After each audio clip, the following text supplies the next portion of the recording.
Today we're going to talk about like working smarter, not harder.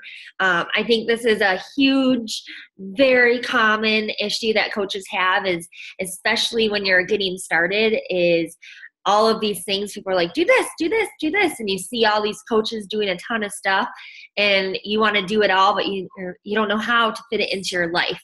So I want to talk about how to work smarter, not harder, so you can get everything done and still have a life. So I made a slideshow to go along with this. That way I can stay on track. I need a slideshow just to keep me on track, basically. So let me load that up a minute. Okay, we'll present it.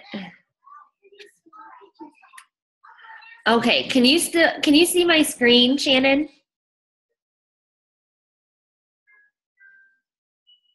I know you're muted, but yeah, I can see it good. When I do that, okay, cool. Yeah. All right, then we'll do that again. So I liked this quote, so I started out with this, but it says, workaholics aren't heroes. They don't save the day, they use it up. The real hero is already home because she figured out a faster way to get things done. And I love that because that's kind of what we all want to do. We all want to be like working from home, but only working 4 to 5 hours a day instead of working 12 hours a day. Even though, if you work 12 hours a day, you might make a ton of money. It's not cool if you don't have any time to spend it. So we want to learn how to make the same amount of money in less time. I'm actually going to exit full screen because I like to see what's going on. Hold on just a second. What did you need, Cece? All he's doing is cuddling, so just let him sit, okay? I know. We have a new kitten and he's cuddling with Cece and she doesn't like it. Okay, so first thing I want to talk about for working smarter is I called it sharpening your saw.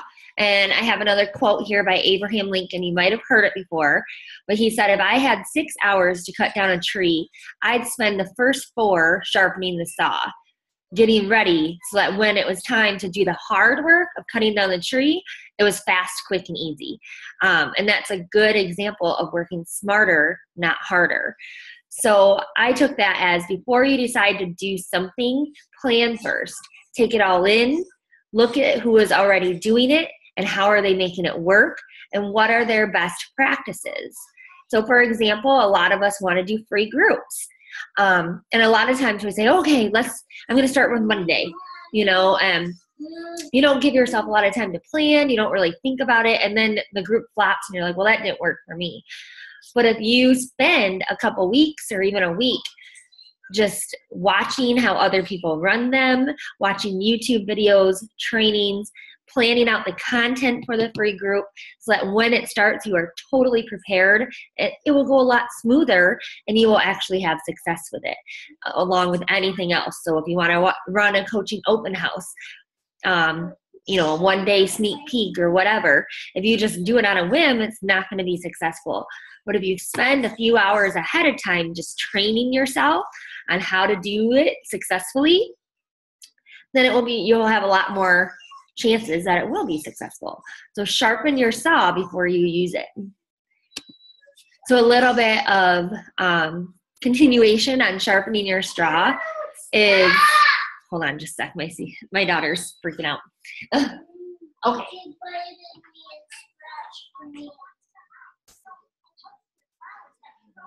Over here.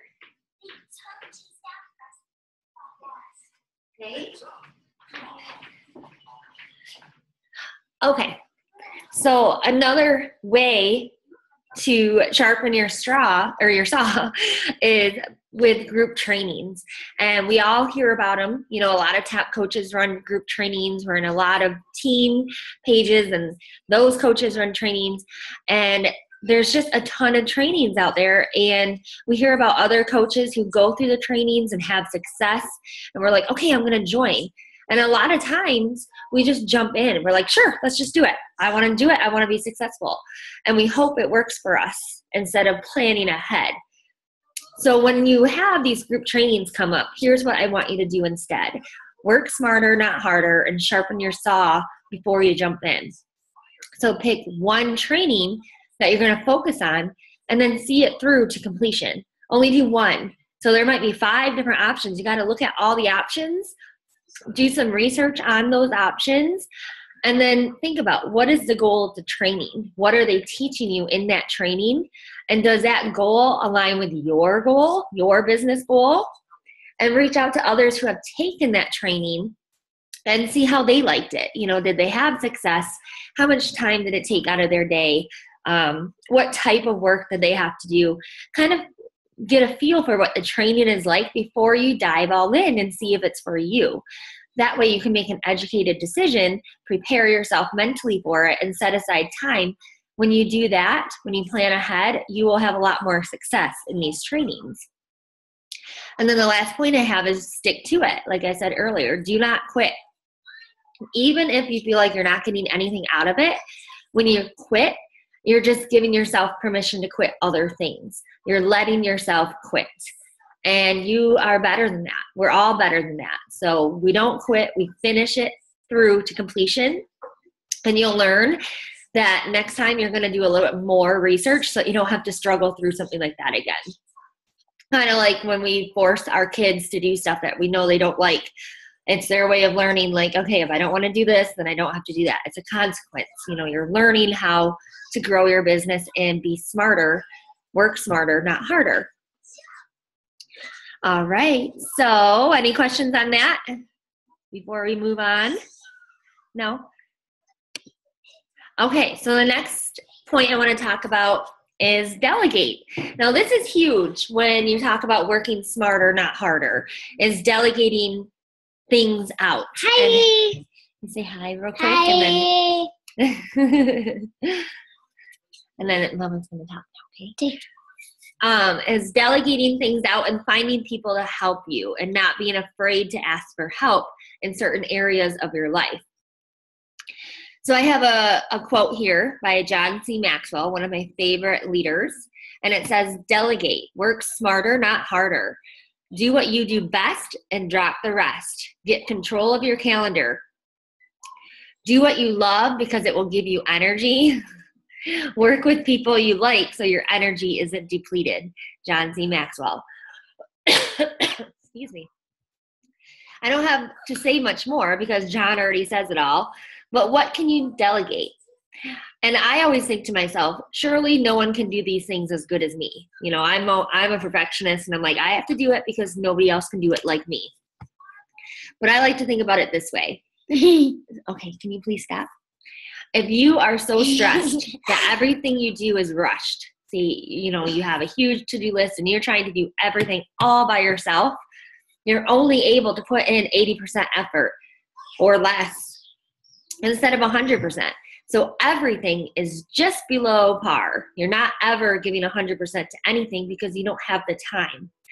Then wouldn't it be worth it to delegate someone else to do some of the things that are okay at 80%, like creating a pick money collage? You know, if that's only 80% instead of 100%, that's okay. So delegate somebody else to do that so that you can spend your 100% on items that need 100%, like talking to people, building relationships, creating content, stuff that has to come from you because nobody else can be you. So focus your, just a minute. You can get a boo-boo bag, okay? Okay, just a minute. Now she stubbed her toe. So focus your attention on things that only you can do, and then delegate the rest out. Find your strengths and stick with your strengths. Don't try to improve on your weaknesses, because your weaknesses, they might improve over time, but your weaknesses are never going to be your strengths. They will always be your weakness. So focus on your strengths, sharpen your saw, which is your strength, and delegate out for your weaknesses. So to continue on that, things to delegate. You can literally pay someone $1 to make you a Facebook banner. There is a website, and I'm drawing a blank now, of course, now that I'm live. when it comes to me, I'll say it, but where you can hire somebody to make stuff like this, like Facebook banners, takes them 5 minutes, but they do a really good job because that's all they do, and you pay them $1. So hire that stuff out if you're the type of person who spends a lot of time on that. I personally do my own because I don't spend a ton of time on it. But if I was going to redo my personal page or my like page, I'd probably pay for it because I want that to look professional. Okay, I got to get her a nice back. Hold on. Okay, Cece, you need to stop interrupting, okay? Remember we talked about this before here? Okay, thank you. Okay, other things you can delegate are scheduling posts. So there are a ton of different websites you can use. One of them that a lot of people use is Hootsuite, and that's HOOTSUITE. And you can schedule out your posts for groups, for your personal page, for Instagram, for Twitter. You can schedule out tons of stuff. So a lot of people who work full time, they schedule their posts ahead of time. So they don't have to worry about that during the day while they're at work. That's a huge time saver. I did that when I was working full time. And I still schedule out my posts for my challenge groups and my free groups. So I don't have to worry about it. I just have to check in. So that's huge. Also, any college kid can copy and paste, or high schooler, or your husband while he's watching a show. So I've had, I use outlines for my challenge groups, and literally all I'm doing is copy and pasting. So I can have my husband sit down while he's watching TV and hit copy and paste for me. It's super simple. He is on board. He's behind me and supports me, so he's okay with it. He doesn't love it. He's not like, sure, honey, whatever. But he's like, whatever, because it's like once a month that I ask him. But it takes him about an hour. So it saves me an hour of time. And that time would not be spent, like me copy and pasting is not moving my business forward at all. So during that time, I can spend working on relationships and building trust with people while he does the stuff that doesn't really, it's necessary, but it doesn't help me in any way. Tracking is huge. So entering emails into a spreadsheet or tracking systems. Like every day I check my back office, and if I have any leads, I add them, or I have somebody else add them into my email list, and just stuff like that. Just if you are a numbers person and you like to have statistical analysis of everything, that is something that somebody else can do for you. And it saves you a ton of time, because that is important to know that stuff, but you don't need to spend your time doing that. Grocery shopping, something that takes a while. Like, I don't know about you, but just making my meal plan takes a while. And then making the shopping list to go with the meal plan takes a while.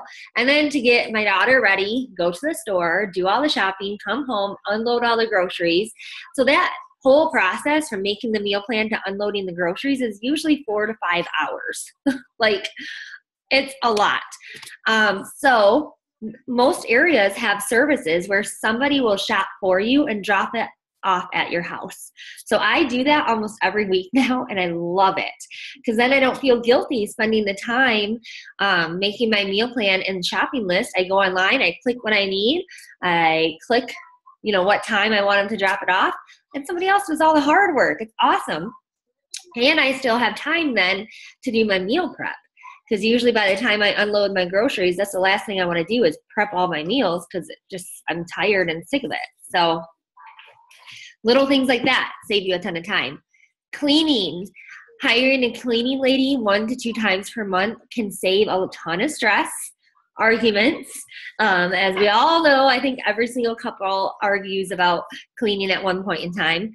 And it leaves more time and energy to pour into your business. So, laundry and stuff like that I do, but it's a lot easier to hire somebody to wash the windows a couple times a year, and hire somebody to come in and deep clean the carpets and do that hard stuff that, yes, you can do it on your own, but it takes a half a day.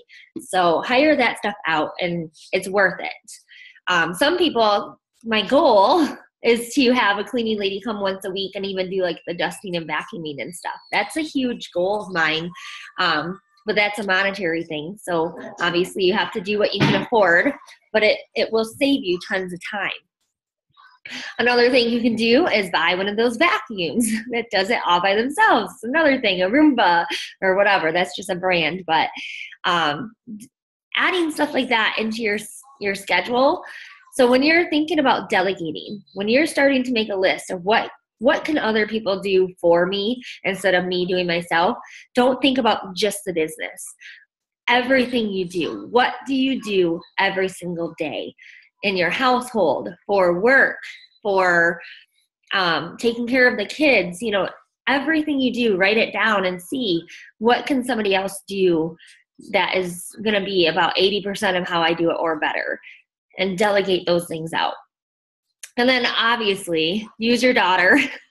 I use my daughter. If you have kids that still live at home or a husband, it's a team effort at home. So if you are taking on the brunt of everything, it's time to sit down and have a conversation and say, I'm going to need some help around the house if we want this business to take off, and make that work. That's a very important conversation to have. So moving on, any questions about delegating? No? Okay. Income producing activities. So this is what I like to talk about when I'm talking about doing stuff that actually produces income. That's an income producing activity. So a nice little quote I saw was, stop spending time on things that aren't beneficial to the bottom line, which basically defines income producing activities. So what I do is I always ask myself, is this moving my business forward? Is what I'm doing just busy work? At the end of the day, is this a top priority? Is what I'm doing an income producing activity? So I have a daily to-do list on my fridge, and it is all of my non-negotiables. Before I go to bed at night, everything on that list has to be done and checked off. They are called my IPAs, or income producing activities. I'll go get that list. It's right on my fridge. You guys can all see.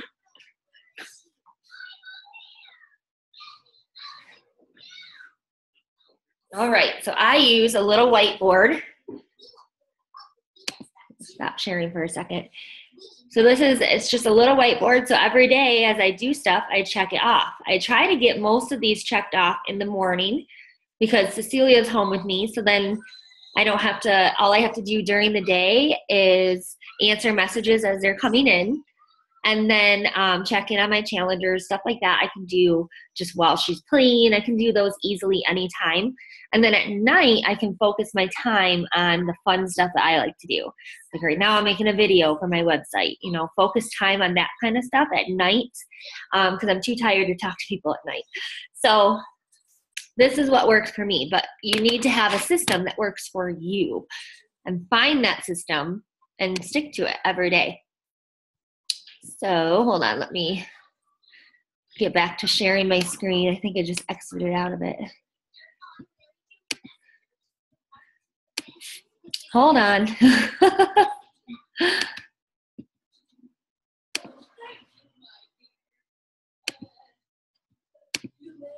Okay, can you see the thing again? Okay. All right, so that's what income producing activities are. IPAs continued. How do you know if it's an IPA? Like, how do you really define if it's an IPA? Because everything we do really does move our business forward. The vital behaviors are your IPAs.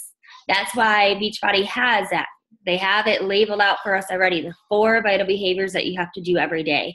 My list has personal development, workout and Shakeology, 3 to 5 hey messages or get to know you type messages, 5 to 10 new friends, 5 to 8 new invites, 2 to 5 coaching invites, 2 to 3 posts per day, answer all my messages within 24 hours, follow up with all my people within 24 hours, check my back office, check my team page, and check my groups.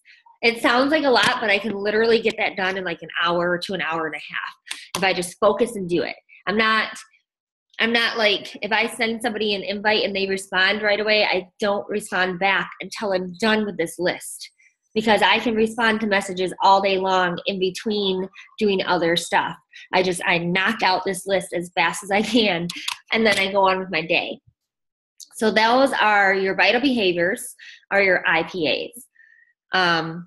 Examples of non-IPA activities are organizing your office. That is something that I still love to organize. I love to do stuff like that. Making a Facebook banner look pretty. Editing one picture for hours. Some people get really, really picky with their pictures. Editing pictures, I do want to say, is a good thing. Our pictures do need to look good and professional and clear, but be efficient. They don't have to be the best picture on the internet every single day. Binge watching a show. Guys, like, if you're binge watching TV, then you wonder why your business isn't growing. That's why you need to put that aside. Scrolling Facebook is something that it sounds silly, like, duh, that's not income producing, but it's so easy to get distracted by other posts, or to say, well, I'm going to see what this top coach is doing today. And then, a half an hour later, you're on like 3 different people's pages looking at what they're doing and taking these surveys and whatever. So what I do is I hide my newsfeed. If you use Google Chrome, there's an extension where you can hide your newsfeed. So Facebook's actually open right now. So if you go to my home, I have no newsfeed. So I can't see what people are doing. So when I'm working, this is how my Facebook looks. I have no idea what's going on in the world. So, stalking your ex, don't be checking up on people that you don't need. Just block them and forget about it. A good waste of time, in my opinion, is reading personal development, but not using it. Be specific with your personal development and implement what you're learning. If you're like, I read 5 books this week, but you haven't implemented anything that you've learned, and it hasn't changed how you've done your business, then you're wasting your time with those 5 books. I don't care if it takes you 5 days to read 1 chapter. If you're reading it and dissecting it and implementing it into your practice, just a minute, Cece, then it's worth your time. So with personal development, it can become a waste of time if you're just reading just to say I read. It needs to be purposeful. And then there's so many more things, but those are just some examples. So I prioritize my to-do list. Like I said, the list that's on my fridge is my non-negotiables. And then I put those at the top of my list. And then I put fun things at the bottom. And give yourself like a reward. Like, I personally will watch my shows. I'll watch my favorite shows at night when I'm doing something. If all of my non-negotiable stuff is done, and now I get to do part of the fun work, the stuff that's kind of fun to do, creating banners, whatever, then I can watch a show while I'm doing that. And that's kind of my reward. So it's kind of like a game. And if you make it a game, you'll be shocked at how fast you actually do what you're supposed to do when you make it like that, when you make it fun. And my husband even knows. He knows, obviously, that the list is on our fridge, and he'll come home from work and he'll know immediately if I need time alone or not. Because if there's only 2 things checked off, he's like, you need to go work. So make it a family thing. Everybody knows that this is my job. This is what I have to do every day. And some days it's easier than others. So what next? After learning all of this about working smarter, not harder, what is next? I liked this quote, the 3 C's of life: choices, chances, and changes. You must make a choice to take a chance, or your life will never change. So true.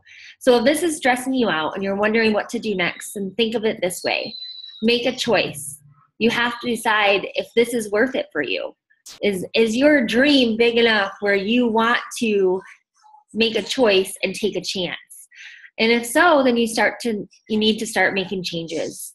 You're going to fail along the way. You're going to fall flat on your face. Some days you're going to get all of your list done, and other days you're only going to get 2 things done. But as long as you get up and keep moving forward, you will succeed. You just have to keep moving forward. So what questions, if any, do you have? Do you have any, Shannon? No, I'm a girl. I'm really good. I'm good. Good. Yeah, good. Got a lot of hands going on right now. Been really busy, but I've been working slowly but surely every day. Good. Yeah, and it's crazy how busy we get. And another thing I like to do is look ahead at my week. And like this week, I've been waking up early every day to get my stuff done. Because this week, for some reason, it's just really busy. We have a lot going on. Mm-hmm. So I've been waking up early and getting a couple hours of work in the morning before Cecilia gets up. And it kind of sucks, especially because it's summer and I'm pregnant and I'm tired. But it's my business, so I have to do it. So, Yep, when we're busy, we just have to figure out how to work around it. For sure. Yeah. Cool. All right, girl.